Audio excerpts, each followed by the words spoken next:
In a land where the sun blazed fiercely and the winds whispered secrets of the ancients, there lived a man named Elijah, a prophet whose heart beat in rhythm with the pulse of the divine. His story unfolds in a time of turmoil where faith was a flickering flame, often overshadowed by the shadows of doubt and despair.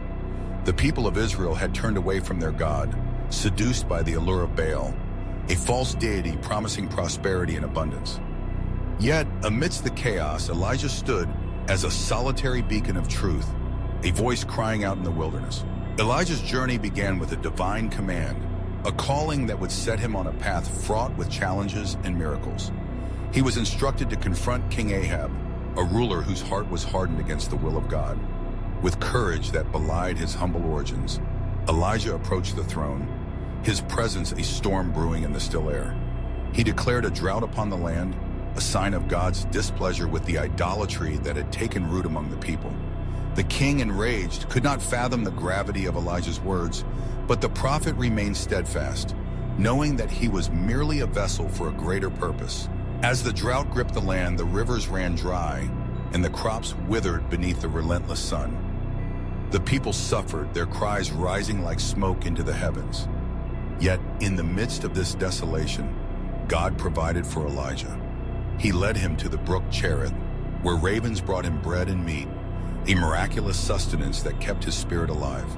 Here, in the solitude of nature, Elijah wrestled with his own faith, questioning the path laid before him, but always returning to the unwavering belief that he was not alone. When the brook eventually dried up, God directed Elijah to Zarephath, where a widow was preparing to die alongside her son, her last meal a meager handful of flour and a few drops of oil.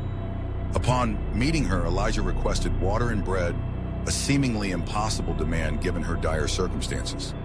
Yet in her desperation, the widow obeyed, and Elijah's faith transformed her hopelessness into abundance. The flour and oil miraculously multiplied, sustaining them through the drought. This act of divine provision was not merely about physical sustenance. It was a testament to faith in the power of God to provide in the bleakest of times. As the drought persisted, Elijah's heart grew heavy with the burden of his mission.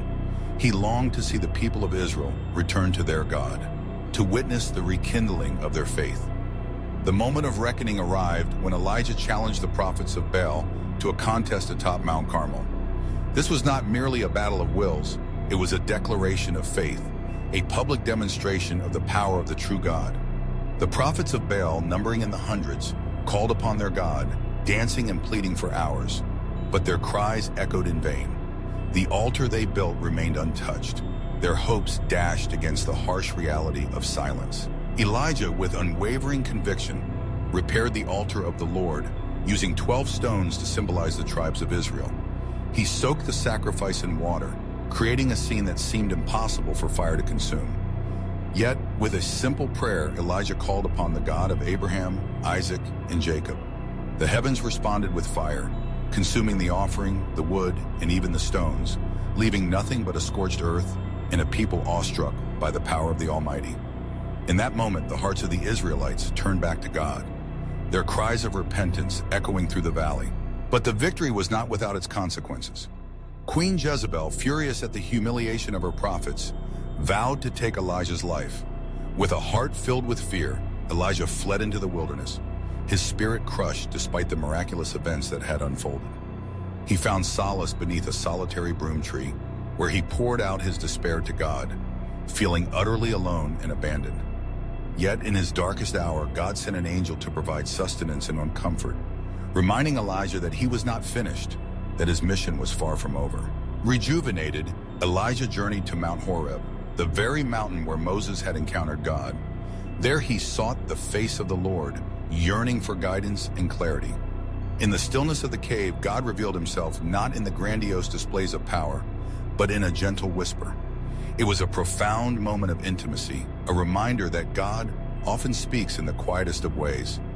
Elijah emerged from the cave renewed, understanding that his purpose was to anoint new leaders and to continue the work of turning the hearts of the people back to God. Elijah's legacy was not merely one of confrontation and miracles. It was a testament to the enduring nature of faith, the resilience of the human spirit, and the relentless pursuit of truth in a world filled with distractions. His life was a narrative woven with threads of doubt and courage, despair, and hope, illustrating the complexities of a relationship with the divine. He was a man who faced insurmountable odds, yet through it all, he remained a faithful servant, a prophet who understood that even in moments of isolation, God's presence was a constant companion. In the end, Elijah was taken up to heaven in a whirlwind, a dramatic departure that left a lasting impact on the hearts of those who witnessed it. His story did not conclude with high ascension. It continued to inspire generations, a reminder that faith, when nurtured, can ignite a fire that transforms lives. Elijah's journey was not just his own. It was a collective narrative of a people yearning for redemption, a story that resonates through the ages, echoing the eternal truth that hope is never truly lost, and faith can move mountains.